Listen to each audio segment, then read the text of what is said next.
মাইজ ভান্ডার এশিয়া মহাদেশের আধ্যাত্মিক জগতের অন্যতম প্রাণকেন্দ্র হিসেবে সুপরিচিত, যা বাংলাদেশের চট্টগ্রাম জেলা ফটিকছড়িতে অবস্থিত।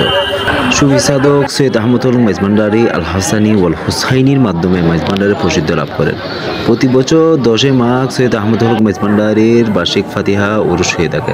ফাতিহা উপলক্ষে দেশের বিভিন্ন প্রান্ত থেকে জিয়ারতের উদ্দেশ্যে ভক্ত মুরিদরা দরবার প্রান্তে এসে থাকেন।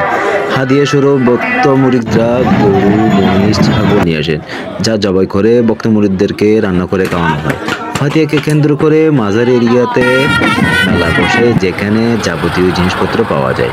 রাতের সময় দরবার প্রান্তে ক্ষুদ্র ক্ষুদ্র পরিসরে সাময়িক জিকিরের ব্যবস্থা করা হয়, যেখানে ভক্ত মুরিদ এবং দরবারে আগত ভক্তরা জিকিরের মাধ্যমে রাতের সময়টা অতিবাহিত করে। ফাতিহাকে কেন্দ্র করে প্রতি বছর দরবার শরীফের এরিয়াতে মূলার মেলা অনুষ্ঠিত হয়।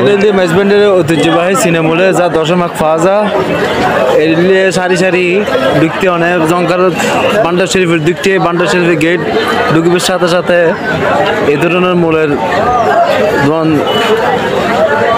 দেখবেন। অবশ্যই যাইবার সময় একটু মূল্য লয়ে যাবেন। শরীফ জিয়ারত শেষ করে বাড়ি যাওয়ার সময় ক্রয় করে নিয়ে যান। মূলাগুলা 5 থেকে 10 কেজি হয়ে থাকে এবং অনেক বড় হয়ে থাকে।